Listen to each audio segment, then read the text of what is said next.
यूहन्ना रसूल दी अंजील उसका 4 बाब और उसकी पहली आयत तो लग के 10 आयत तक वेखांगे। और मेरी गुजारिश है खुदा दे कदम अगे भाई फैसल लगे कि वो एक दफा सामने आन और साढ़े तक खुदा दी जिंदा आवाज पढ़न से रहनुमाई करन। खुदावंद के जिंदा पवित्र कलाम में से मुकद्दस यूहन्ना रसूल की मार्फत लिखी गई अंजील मुकद्दस उसका 4 बाब और उसकी पहली आयत से। मुकद्दस यूहन्ना रसूल की मार्फत लिखी गई अंजील और उसका 4 बाब और उसकी पहली आयत से। और पाक कलाम में यूं लिखा है,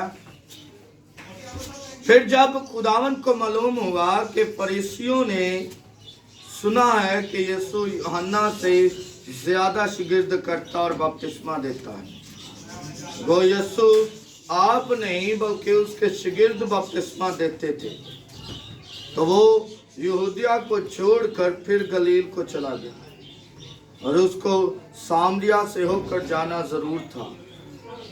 बस वो सामरिया के एक शहर तक आया जो सोखार कहलाता है, वो उस किता के नज़दीक है जो यकूब ने अपने बेटे यूसुफ को दिया था।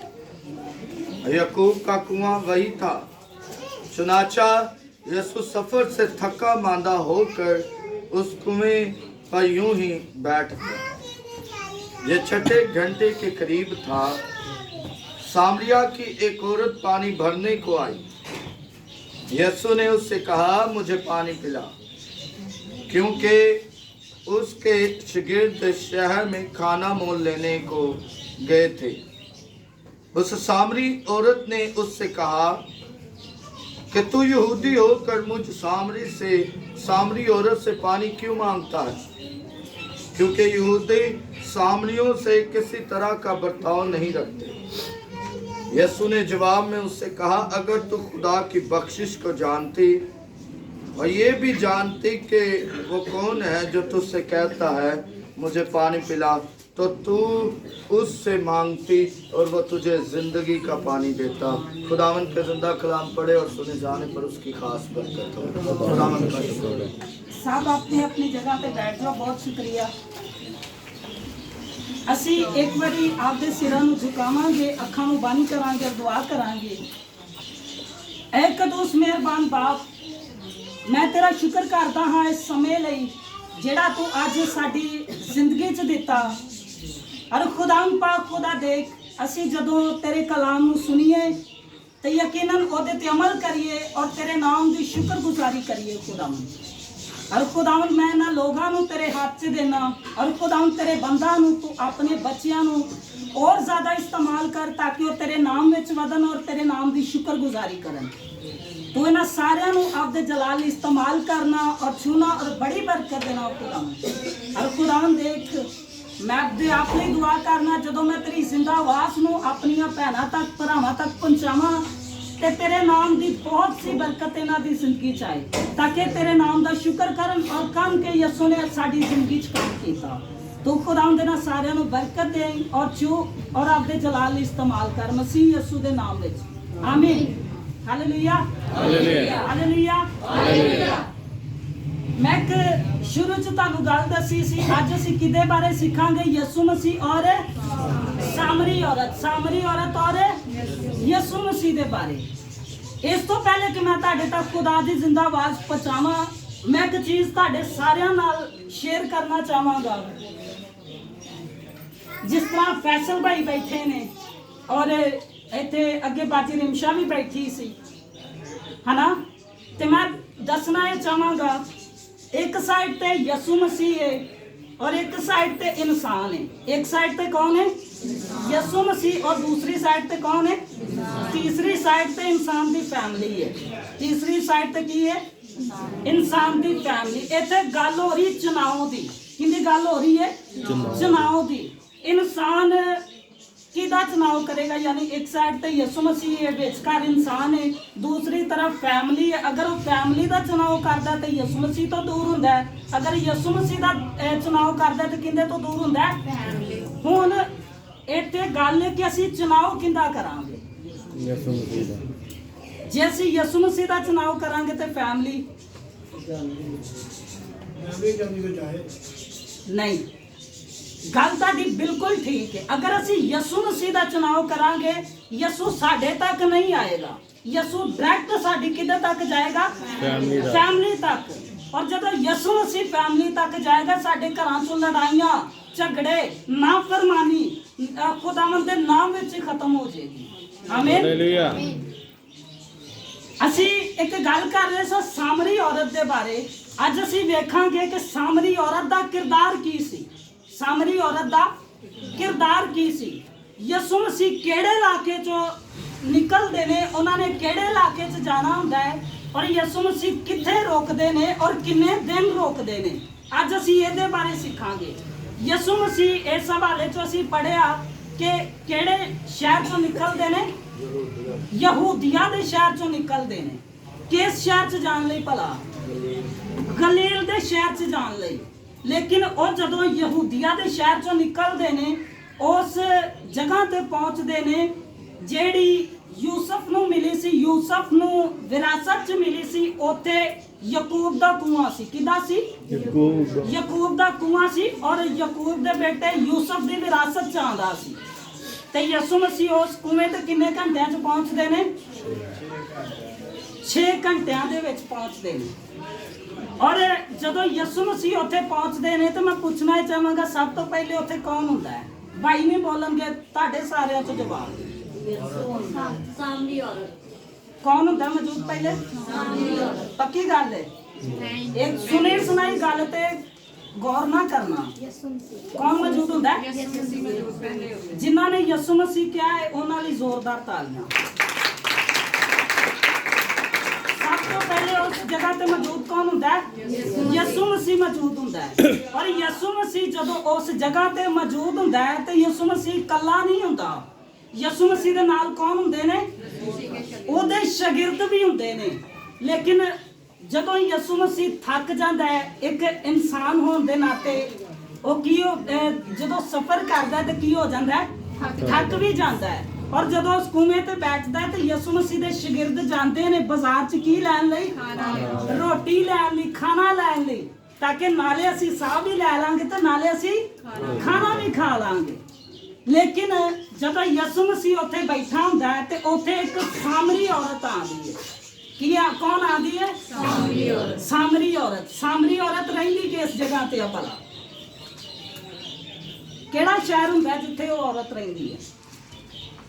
ਅਸੀਂ ਹੁਣੇ ਬਾਈਬਲ ਚੋਂ ਪੜ੍ਹਿਆ, ਸੁਖਾਰ ਸ਼ਹਿਰ 'ਚ ਰਹਿੰਦੇ ਨੇ ਸਾਮਰੀ ਲੋਕ। ਕਿੱਥੇ ਰਹਿੰਦੇ ਨੇ? ਬਾਜ਼ ਦਫਾ ਲੋਕ ਕਹਿੰਦੇ ਨੇ ਜੀ ਉਹ ਸਾਮਰੀਆਂ ਦਾ ਹੀ ਸ਼ਹਿਰ ਸੀ, ਉਸ ਇਲਾਕਾ ਹੀ ਸਾਮਰੀ ਸੀ।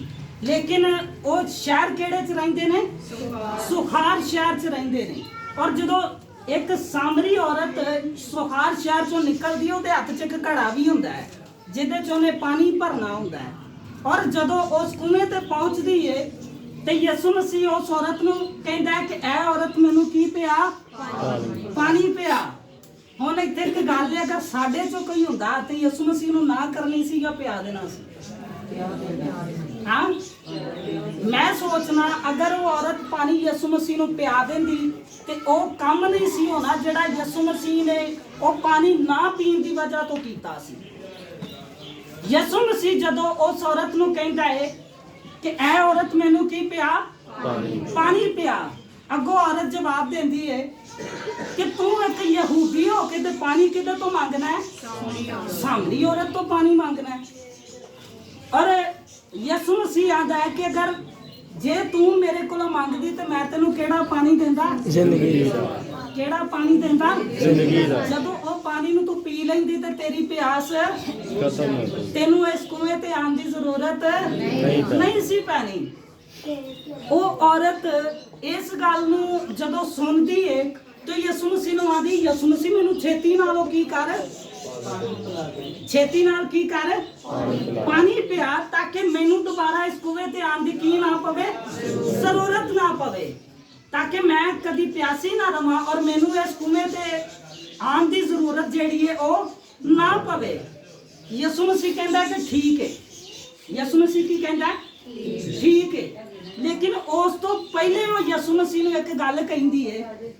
ਉਹ ਸ਼ਾਇਦ ਯਿਸੂ ਮਸੀਹ ਨੂੰ ਜਦੋਂ ਗੱਲ ਕਹਿੰਦੀ ਤੇ ਇੱਕ ਹੱਸੀ ਮਜ਼ਾਕ ਚ ਕਹਿੰਦੀ ਹੋਵੇ ਕਿਆ ਖੁਦਾਵੰਦ ਤੇਰੇ ਕੋਲ ਤੇ ਕੋਈ ਭਾਂਡਾ ਵੀ ਨਹੀਂ ਹੈ ਕਿ ਜਿਹਦੇ ਨਾਲ ਤੂੰ ਪਾਣੀ ਭਰੇ ਜਾਂ ਮੈਨੂੰ ਪਿਆਵੇਂ, ਤੇ ਫਿਰ ਤੂੰ ਜ਼ਿੰਦਗੀ ਦਾ ਪਾਣੀ ਕਿੱਥੋਂ ਦੇ ਦੇਣਾ। ਫਿਰ ਉਹ ਕਹਿੰਦੀ ਹੈ ਕਿ ਠੀਕ ਹੈ, ਅਗਰ ਤੂੰ ਮੈਨੂੰ ਪਾਣੀ ਪਿਆਵੇਂਗਾ ਤੇ ਮੈਨੂੰ ਇਸ ਕੂਏ ਤੇ ਆਉਣ ਦੀ ਜ਼ਰੂਰਤ ਨਹੀਂ ਪੈਗੀ। ਤੇ ਯਿਸੂ ਮਸੀਹ ਉਹਨੂੰ ਕਹਿੰਦਾ ਕਿ ਠੀਕ ਹੈ, ਮੈਂ ਪਾਣੀ ਤੈਨੂੰ ਦੇਣ ਲਈ ਕੀ ਆ, ਤਿਆਰ ਆ। ਯਿਸੂ ਮਸੀਹ ਕਹਿੰਦਾ ਇੱਕ ਛੋਟੀ ਜਿਹੀ ਡਿਮਾਂਡ ਹੈ, ਇੱਕ ਸ਼ਰਤ ਹੈ ਕਿ ਤੂੰ ਸਭ ਤੋਂ ਪਹਿਲੇ ਕੀ ਕਰ, ਸਭ ਤੋਂ ਪਹਿਲੇ ਕੀ ਕਰ, ਆਪਦੇ ਸ਼ੋਹਰ ਨੂੰ ਮਿਲਾ ਕੇ ਲਿਆ।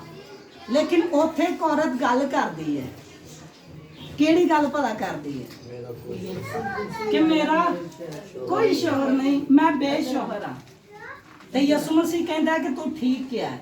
ਯਿਸੂ ਮਸੀਹ ਕੀ ਕਹਿੰਦਾ, ਤੂੰ ਠੀਕ ਕਿਹਾ ਹੈ ਕਿ ਤੂੰ ਕਿੰਨੇ ਸ਼ੋਹਰ ਕਰ ਚੁੱਕੀ ਹੈ, 5 ਕਰ ਚੁੱਕੀ ਹੈ, ਔਰ ਜਿਹੜਾ ਤੇਰੇ ਕੋਲ ਹੈ ਉਹ ਵੀ ਤੇਰਾ ਨਹੀਂ ਹੈ। ਉਸ ਔਰਤ ਨੂੰ ਕੀ, ਉਸ ਔਰਤ ਨੂੰ ਫਿਰ ਪਤਾ ਚੱਲ ਜਾਂਦਾ ਹੈ ਕਿ ਜ਼ਰੂਰ ਖੁਦਾ ਦਾ ਕੋਈ ਨਬੀ ਹੈ, ਇਹ ਜ਼ਰੂਰ ਖੁਦਾ ਦਾ ਕੋਈ ਬੰਦਾ ਹੈ। ਉਹ ਫਿਰ ਔਰਤ ਆਪਦਾ ਘੜਾ ਵੀ ਉੱਥੇ ਛੱਡਦੀ ਹੈ, ਉਹ ਫਿਰ ਨੱਸਦੀ ਹੈ। ਕਿਹੜੇ ਸ਼ਹਿਰ ਨੂੰ, ਕਿਹੜੇ ਸ਼ਹਿਰ ਨੂੰ ਜਾਂਦੀ ਹੈ, ਸੁਖਾਰ ਸ਼ਹਿਰ ਦੇ ਅੰਦਰ ਜਾਂਦੀ ਹੈ। ਔਰ ਸੁਖਾਰ ਸ਼ਹਿਰ ਦੇ ਅੰਦਰ ਉਹ ਫਿਰ ਲੋਕਾਂ ਨੂੰ ਦੱਸਦੀ ਹੈ ਕਿ ਫਲਾਨੀ ਜਗ੍ਹਾ ਤੇ, ਫਲਾਣੇ ਕੂਏ ਤੇ ਮੈਂ ਇੱਕ ਸ਼ਖਸ ਨੂੰ ਮਿਲੀ ਆ ਜਿਹਨੇ ਮੈਨੂੰ ਮੇਰਾ ਸਾਰਾ ਕੁਝ ਦੱਸ ਦਿੱਤਾ ਹੈ। ਔਰ ਫਿਰ ਬਾਈਬਲ ਬਿਆਨ ਕਰਦੀ ਹੈ ਕਿ ਉਹ ਲੋਕ ਜਦੋਂ ਉਸ ਔਰਤ ਦੀ ਗੱਲ ਨੂੰ ਸੁਣਦੇ ਨੇ ਉਹ ਜਲਦੀ ਨਾਲ ਤਿਆਰ ਹੁੰਦੇ ਨੇ ਤੇ ਕਿਧਰ ਨੂੰ ਤੁਰ ਪੈਂਦੇ ਨੇ, ਕਿਧਰ ਨੂੰ ਤੁਰ ਪੈਂਦੇ ਨੇ, ਯਿਸੂ ਮਸੀਹ ਵੱਲੇ ਤੁਰ ਪੈਂਦੇ ਨੇ। ਔਰ ਜਦੋਂ ਯਿਸੂ ਮਸੀਹ ਵੱਲੇ ਤੁਰਦੇ ਨੇ ਤੇ ਬਾਈਬਲ ਬਿਆਨ ਕਰਦੀ ਕਿ ਯਿਸੂ ਫਿਰ ਉਹਨਾਂ ਨੂੰ ਕੀ ਸੁਣਾਉਣ ਲੱਗ ਪਿਆ, ਕੀ ਸੁਣਾਉਣ ਲੱਗ ਪਿਆ, ਯਿਸੂ ਮਸੀਹ ਕਲਾਮ ਸੁਣਾਉਣ ਲੱਗ ਪਿਆ।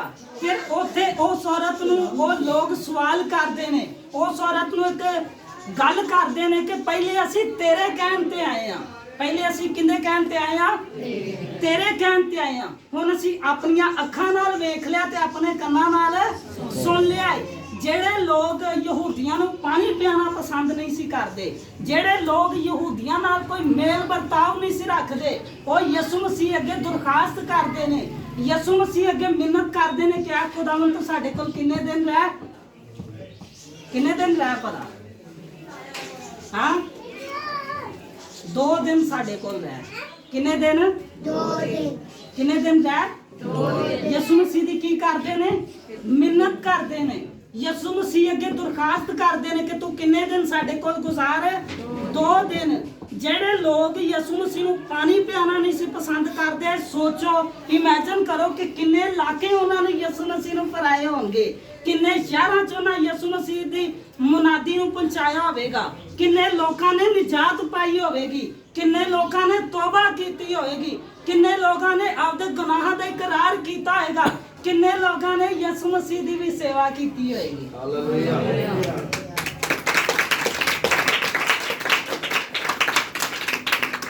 ਮੇਰੇ ਅਜ਼ੀਜ਼ੋ, ਅੱਜ ਸਾਨੂੰ ਇਹ ਸੋਚਣ ਦੀ ਜ਼ਰੂਰਤ ਹੈ ਕਿ ਕੀ ਅਸੀਂ ਅੱਜ ਯਿਸੂ ਮਸੀਹ ਦਾ ਕੰਮ ਵਫਾਦਾਰੀ ਦੇ ਨਾਲ ਕਰ ਰਹੇ ਹਾਂ? ਅਸੀਂ ਯਿਸੂ ਮਸੀਹ ਦਾ ਕੰਮ ਵਫਾਦਾਰੀ ਦੇ ਨਾਲ ਕਰ ਰਹੇ ਹਾਂ? ਉਸ ਔਰਤ ਨੇ ਆਪਦੇ ਆਪ ਤੇ ਗਰੂਰ ਨਹੀਂ ਕੀਤਾ ਕਿ ਮੈਂ ਹੀ ਤੁਹਾਨੂੰ ਲੈ ਕੇ ਗਈ ਆ ਨਾ, ਤੁਸੀਂ ਅੱਜ ਮੈਨੂੰ ਕਹਿ ਰਹੇ ਜੇ।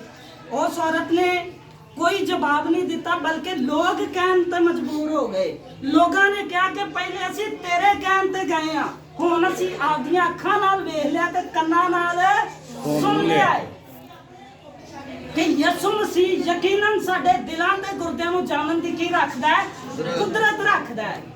ਸੋਚੋ ਕਿ ਕਿੰਨੇ ਲੋਕ ਉਦੋਂ ਬਚੇ ਹੋਣਗੇ, ਕਿੰਨੇ ਲੋਕ ਉਦੋਂ ਬਚੇ ਹੋਣਗੇ, ਕਿੰਨੇ ਲੋਕਾਂ ਨੇ ਤੋਬਾ ਕੀਤੀ ਹੋਏਗੀ। ਕਿ ਅੱਜ ਸਾਨੂੰ ਤੋਬਾ ਕਰਨ ਦੀ ਜ਼ਰੂਰਤ ਨਹੀਂ ਹੈ? ਉਸ ਟਾਈਮ ਉਸ ਔਰਤ ਨੇ ਕਿੰਨਾ ਦਾ ਕਿਰਦਾਰ ਅਦਾ ਕੀਤਾ ਸੀ, ਖਾਦਮਾ ਦਾ। ਕਿੰਨਾ ਦਾ, ਖਾਦਮਾ ਦਾ। ਜਦੋਂ ਉਸ ਔਰਤ ਨੇ ਜਾ ਕੇ ਲੋਕਾਂ ਦੇ ਵਿੱਚ ਦੱਸਿਆ ਕਿ ਯਿਸੂ ਮਸੀਹ ਹੈ ਜਿਹੜਾ ਦਿਲਾਂ ਤੇ ਗੁਰਦਿਆਂ ਨੂੰ ਜਾਣਨ ਦੀ ਕੁਦਰਤ ਰੱਖਦਾ ਹੈ, ਔਰ ਉਸ ਔਰਤ ਦੇ ਵਸੀਲੇ ਨਾਲ ਲੋਕ ਕਿੰਨੇ ਯਿਸੂ ਮਸੀਹ ਕੋਲ ਆਏ, ਬਹੁਤ ਜ਼ਿਆਦਾ ਲੋਕ ਆਏ। ਤੇ ਜਿਹੜੇ ਲੋਕ ਯਿਸੂ ਮਸੀਹ ਨੂੰ ਪਾਣੀ ਪਿਆਣਾ ਪਸੰਦ ਨਹੀਂ ਸੀ ਸਮਝਦੇ, ਸੋਚੋ ਕਿ ਯਿਸੂ ਮਸੀਹ ਦੇ ਰਹਿਣ ਦਾ, ਬਹਿਣ ਦਾ, ਖਾਣ ਪੀਣ ਦਾ ਵੀ ਖਿਆਲ ਫਿਰ ਉਹਨਾਂ ਨੇ ਕਿੰਨੇ ਦਿਨ ਰੱਖਿਆ ਸੀ? 2 ਦਿਨ ਰੱਖਿਆ ਸੀ। ਤੇ ਅੱਜ ਅਸੀਂ ਯਿਸੂ ਮਸੀਹ ਦੀ ਫਿਕਰ ਕਿਹੜਾ ਕਰਦਾ? ਮੈਨੂੰ ਹੱਥ ਵਹਾਉਂਦੇ ਸਨ। ਕਿੰਨੇ ਹੱਥ ਨੇ ਜਿਹੜੇ ਯਿਸੂ ਮਸੀਹ ਦੀ ਫਿਕਰ ਕਰਦੇ? मेरी भाई फैसल के गुजारिश है कि कायत असी पढ़ांगे फिलिपियों 2 बाब।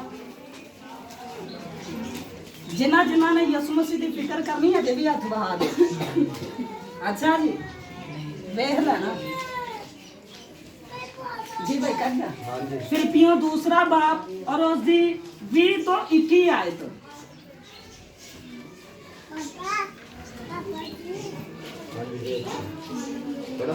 हाँ जी। क्योंकि कोई ऐसा हम ख्याल मेरे पास नहीं जो साफ दिली से तुम्हारे लिए फिक्रमंद हो। हाँ। सब अपनी अपनी बातों की फिक्र में है, ना कि यीशु मसीह की। ना के यीशु मसीह की। कितने लोग ने जड़े यीशु की फिक्र करते हैं? सारे किंदी फिक्र च ने? अपनी अपनी फिक्र च ने। इथे लिखा है क्योंकि कोई ऐसा की लिखा है? क्योंकि कोई ऐसा हम ख्याल मेरे पास नहीं जो साफ दिली से तुम्हारे लिए फिक्रमंद हो। सब अपनी अपनी बातों की फिक्र में है, ना कि हुण किन्ने लोगों में यीशु मसीह की फिक्र है।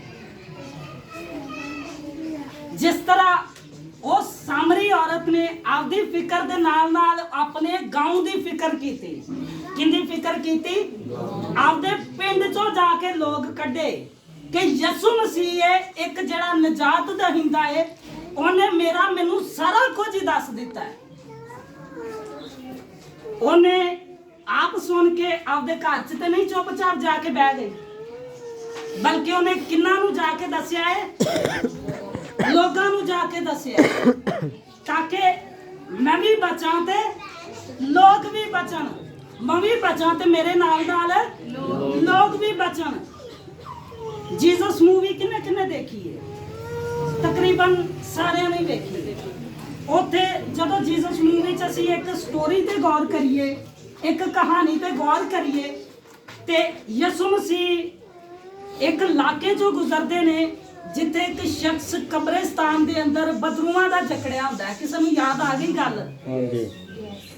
यीशु मसीह जदों उस बंदे नूं शिफा देंदा है, उस बंदे नूं रिहाई देंदा है, तो बंदा यीशु नूं कहंदा है कि खुदावंद मैं तेरे नाल जाना चाहना। ते यीशु मसीह नूं ले जाना चाहिदा सी या नहीं? यीशु मसीह नूं कहंदा है कि नहीं, बल्कि तू घर जा और घर जाके दस के खुदा ने तेरे लिए की कीता है। और बाइबल बयान करती है कि वह बंदा जो घर जाता है, घरदियां नूं दस के वो चुप भी नहीं पैंदा। और दुखलस असीं जदों बाइबल चों वेखीए ते दुखलस इलाका है, यानी असीं नैट ते भी रिसर्च करिए तो 10 शहर बनते हैं। किन्ने शहर? 10 शहर बनते हैं। और बदरूआं दा जकड़िया बंदा 10 शहर बचा सकता है। ते असीं आपदे उस्ताद दे नाल, आपदे रूहानी लीडर दे नाल, असीं आपदे खादम दे नाल मिल के आपदा घर ते बचाई सकने हैं, या वो भी भारा है साथों बचा सकने हैं कि नहीं? असीं किदों तक दूसरिਆਂ ले वेखांगे? आपदा घर असीं आप बचा सकने आपदे खादम दे नाल राबता करके। ते जदों साडी जिंदगी च यीशु मसीह आ जाएगा ते साडी जिंदगी दे अंदर कोई बीमारी नहीं रहेगी, कोई परेशानी नहीं रहेगी, कोई मुसीबत नहीं रहेगी, बल्कि साडी जिंदगी चो ना किंदा जलाल पाएगा? यीशु मसीह दा। मेरे अजीजों, खुदा साडे सारे गुनाह माफ करन दी कुदरत रखदा है। की करदा है? सारे गुनाह माफ करन दी कुदरत रखदा है। असी मैं किसी नूं खुदा माफ करे डिग्रेड नहीं करांगा। एक मिसाल दे तौर पे कि देखो आदम ते हवा ने किन्ने गुनाह कीते सन? किन्ने गुनाह कीते सन? एक। किन्ने कीते सन? एक। ते खुदा ने उन्होंने की कीता? बेदखल। की कर दिता? बेदखल कर दिता। भाई मिसाल एक, यानी कि होर किसी ते नहीं, ਆਪਣੇ ਤੇ ਬਾਈ ਤੁਹਾਡੀ ਕਿੰਨੀ ਉਮਰ ਹੈ 26 ਸਾਲ ਚਲੋ 25 ਲਾ ਲਓ ਕਿੰਨੀ ਹੈ ਹੁਣ ਇੱਕ ਗੱਲ ਗੌਰ ਨਾਲ ਸੁਣਨੀ ਹੈ ਕਿੰਨੇ ਸਾਲ 25 ਕਿੰਨੇ 25 ਆਦਮ ਨੇ ਗੁਨਾਹ ਕਿੰਨੇ ਕੀਤੇ ਇੱਕ ਜ਼ਰਾ ਇੱਥੇ ਇੱਕ ਗੱਲ ਹੈ ਕਿ ਅਸੀਂ ਇੱਕ ਦਿਨ ਚ ਗੁਨਾਹ ਤੇ ਸਾਡੀ ਸੋਚ ਤੋਂ ਵੀ ਜ਼ਿਆਦਾ ਕਰ ਜਾਂਦੇ ਹਾਂ ਲੇਕਿਨ ਇੱਕ ਗੱਲ ਹੈ ਅਸੀਂ ਇੱਕ ਦਿਨ ਦੇ 3 ਕਿਸਮ ਦਾ ਵੀ ਗੁਨਾਹ ਲਾਈਏ ਸੋਚ ਕੇ ਬੋਲ ਕੇ ਤੇ ਆਪਦੇ ਹੱਥਾਂ ਪੈਰਾਂ ਨਾਲ ਕੀ ਬੋਲ ਕੇ ਸੋਚ ਕੇ ਤੇ ਆਪਦੇ ਹੱਥਾਂ ਪੈਰਾਂ ਨਾਲ ਅਗਰ ਅਸੀਂ ਸਾਲ ਦਾ ਹਿਸਾਬ ਕਰੀਏ ਨਾ ਤੇ 1000 ਤੋਂ ਉੱਤੇ ਗੁਨਾਹ ਬਣਦੇ ਨੇ ਕਿੰਨੇ 1000 ਤੋਂ ਉੱਤੇ 25 ਸਾਲ ਯਾਨੀ 25000 ਗੁਨਾਹ ਕਿੰਨਾ 50 ਆਦਮ ਨੇ ਕਿੰਨੇ ਕੀਤੇ ਇੱਕ ਇਨਸਾਨ ਨੇ ਕਿੰਨੇ ਕੀਤੇ 5000 ਆਦਮ ਨੂੰ ਇੱਕ ਗੁਨਾਹ ਦੀ ਸਜ਼ਾ ਕੀ ਮਿਲੀ ਤੇ ਇਨਸਾਨ ਦੇ ਜਿਹੜੇ ਕੋਠੇ ਭਰੇ ਪਏ ਨੇ ਤੇ ਸਾਡਾ ਕੀ ਬਣੇਗਾ ਇਸ ਲਈ ਸਾਨੂੰ ਅੱਜ ਤੌਬਾ ਕਰਨ ਦੀ ਜ਼ਰੂਰਤ ਹੈ ਸਾਨੂੰ ਆਪਦੇ ਗੁਨਾਹਾਂ ਦਾ ਇਕਰਾਰ ਕਰਨ ਦੀ ਜ਼ਰੂਰਤ ਹੈ ਸਾਨੂੰ ਯਿਸੂ ਮਸੀਹ ਤੋਂ ਮਾਫੀ ਮੰਗਣ ਦੀ ਜ਼ਰੂਰਤ ਹੈ ਸਾਨੂੰ ਅੱਜ ਯਿਸੂ ਮਸੀਹ ਕੋਲ ਆਉਣ ਦੀ ਜ਼ਰੂਰਤ ਹੈ ਸਾਨੂੰ ਅੱਜ ਯਿਸੂ ਮਸੀਹ ਨੂੰ ਆਪਦੀ ਜ਼ਿੰਦਗੀ ਚ ਲੈਣ ਦੀ ਜ਼ਰੂਰਤ ਹੈ ਫਿਰ ਸਾਡੇ ਗੁਨਾਹ ਮਾਫ ਹੋਣਗੇ ਸਾਡੀਆਂ ਗਲਤੀਆਂ ਮਾਫ ਹੋਣਗੀਆਂ ਸਾਡੀ ਜ਼ਿੰਦਗੀ ਚ ਉਹਦਾ ਨਾਂ ਜਲਾਲ ਪਾਏਗਾ ਆਮੀਨ ਆਮੀਨ ਜਿਸ ਤਰ੍ਹਾਂ ਸਾਮਰੀ ਔਰਤ ਨੇ ਆਪਦੇ گاؤں ਦੇ ਲੋਕਾਂ ਨੂੰ ਯਿਸੂ ਮਸੀਹ ਕੋਲ ਲਿਆਂਦਾ ਅੱਜ ਸਾਡੀ ਜ਼ਿੰਮੇਵਾਰੀ ਕੀ ਹੈ ਕਿ ਅਸੀਂ ਆਪਦੇ ਆਪ ਨੂੰ ਆਪਦੇ ਘਰ ਨੂੰ ਕਿੰਦੇ ਕੋਲ ਲੈ ਕੇ ਜਾਈਏ ਯਿਸੂ ਮਸੀਹ ਕੋਲ ਔਰ ਆਪਦੇ ਖਾਦਮ ਦੇ ਨਾਲ ਮਿਲ ਕੇ ਅਸੀਂ ਖੁਦਾ ਦੀ ਸ਼ੁਕਰਗੁਜ਼ਾਰੀ ਕਰਾਂਗੇ ਅਸੀਂ ਉਹਨਾਂ ਨੂੰ ਦੱਸਾਂਗੇ ਕਿ ਭਾਈ ਸਾਡੇ ਲਈ ਦੁਆ ਕਰੋ ਭਾਈ ਅਸੀਂ ਮਿਲ ਕੇ ਅੱਜ ਫਲਾਨੀ ਫੈਮਿਲੀ ਲਈ ਦੁਆ ਕਰਾਂਗੇ ਜਦੋਂ ਤੁਸੀਂ ਆਪਣੇ ਖਾਦਮ ਦੇ ਨਾਲ ਆਪਣੇ ਰੂਹਾਨੀ ਲੀਡਰ ਦੇ ਨਾਲ ਮਿਲ ਕੇ ਖੁਦਾ ਦਾ ਕੰਮ ਕਰੋਗੇ ਤੇ ਖੁਦਾ ਮੈਂ ਸੋਚਣਾ ਤੁਹਾਡੀ ਜ਼ਿੰਦਗੀ 'ਚ ਸਾਲ ਨਹੀਂ 6 ਮਹੀਨੇ ਨਹੀਂ 4 ਮਹੀਨੇ ਨਹੀਂ ਬਲਕਿ ਦਿਨਾਂ 'ਚ ਤੁਹਾਡੇ ਇਸ ਬਸਤੀ ਨੂੰ ਤਰੱਕੀ ਦੇਗਾ ਹਾਲੇਲੂਇਆ ਇਹ ਉਦੋਂ ਹੋਏਗਾ ਜਦੋਂ ਤੁਸੀਂ ਆਪਸ 'ਚ ਸਾਰੇ ਮਿਲ ਕੇ ਕਰੋਗੇ ਹਾਲੇਲੂਇਆ ਜਦੋਂ ਕੱਲਾ ਕਰੋਗੇ ਤਾਂ ਫਿਰ ਕੁਝ ਵੀ ਨਹੀਂ ਹੋਣਾ ਅੱਜ ਤੁਹਾਨੂੰ ਸਾਰਿਆਂ ਨੂੰ ਇੱਕ ਮੁੱਠ ਹੋ ਕੇ ਖੁਦਾ ਦੇ ਹਜ਼ੂਰ ਝੁਕਣ ਦੀ ਜ਼ਰੂਰਤ ਹੈ ਤਾਂ ਕਿ ਖੁਦਾ ਸਾਡੇ ਨਾਮ ਸਾਡੀ ਜ਼ਿੰਦਗੀ 'ਚ ਆਏ ਔਰ ਖੁਦਾ ਦੇ ਨਾਮ ਨੂੰ ਕੀ ਮਿਲੇ ਜਲਾਲ ਮਿਲੇ ਸੋ ਖੁਦਾਵੰਦ ਅੱਜ ਦੇ ਕਲਾਮ ਦੇ ਵਸੀਲੇ ਨਾਲ ਤੁਹਾਨੂੰ ਬਹੁਤ ਸਾਰੀ ਬਰਕਤ ਦੇ ਨਾਲ ਭਰੇ ਆਮੀਨ ਔਰ ਮੇਰੀ ਤੁਹਾਡੇ ਸਾਰਿਆਂ ਅੱਗੇ ਗੁਜ਼ਾਰਿਸ਼ ਹੈ ਕਿ ਸਾਰੇ ਆਪਣੀਆਂ ਅੱਖਾਂ ਨੂੰ ਬੰਦ ਕਰੋ ਔਰ ਮੇਰੀ ਖੁਦਾ ਦੇ ਖਾਦਮ ਭਾਈ ਫੈਸਲ ਅੱਗੇ ਗੁਜ਼ਾਰਿਸ਼ ਹੈ ਕਿ ਉਹ ਸਾਹਮਣੇ ਆਉਣ ਔਰ ਤੁਹਾਡੇ ਸਾਰਿਆਂ ਦੀ ਬਰਕਤ ਦੀ ਦੁਆ ਕਰਨ ਅਸੀਂ ਸਾਰੇ ਅੱਜ ਖੁਦਾਵੰਦ ਦੇ ਅੱਗੇ ਆਪਣੇ ਗੁਨਾਹਾਂ ਦਾ ਇਕਰਾਰ ਕਰਾਂਗੇ तेरा शुक्र तुझे खुदावंद शुक्रगुजारी से भरा हुआ तुझे खुदावंद अपने जलाल को अता कर हम तेरी शुक्रगुजारी करते हैं खुदावंद तेरे जिंदा कलाम के लिए जो तेरे बेटे ने खुदावंद बड़ी खूबसूरती से बयान खुदावंद देख के तू वादों में सच्चा खुदा है तेरे कलाम में लिखा है कि तू आखिरी अयाम में अपने बेटों को इस्तेमाल करेगा बेटियों को इस्तेमाल करेगा खुदावंद एक तूने अपने बेटे को चुना और खुदावंद उसे अपने जलाल के लिए इस्तेमाल किया हम तेरा शुक्र अदा करते हैं और खुदावंद इस बात के लिए भी तेरा शुक्र अदा करते हैं कि वो आज हमारे दरमियान खुदावंद तेरी आवाज को लेकर आए हैं खुदावंद ये कलाम हमारी जिंदगियों के लिए बाइस से बरकत हो इस कलाम के सबब से हमारी जिंदगियां बदले इस कलाम के सबब से खुदावंद बंधन टूटे जुए टूटे और तेरा नाम मुबारक हो कि तू जिंदा खुदा है ताकि हवाई अपने नूर को अपने फजल को अपने जलाल को जाहिर कर और यीशु के नाम से बड़ी बरकत अता कर ताकि खुदावंद यीशु नाम बढ़ता जाए और यीशु नाम जलाल पाए कि तू जिंदा खुदा है बाकी हवाई मैं तेरा बेटा होते हुए तुझसे इल्तिजा करता हूँ इस कलीसिया के लिए कि तू इस कलीसिया को खुदावंद अपने नूर के लिए इस्तेमाल कर और खुदावंद तेरे बेटे के लिए भी जो खुदावंद दूर दराज से आया तो तेरा कलाम लेकर आया तो तू खुदावंद उसे भी बरकत अता कर और ज्यादा कुव्वत अता कर ताकि वो तेरे नाम को मुबारक कहे और तेरे नाम को जलाल देकर तू जिंदा खुदा है तो खुदावंद अपने नूर को चमकाना और बड़ी बरकत अता करना मसीह यीशु के नाम से आमीन।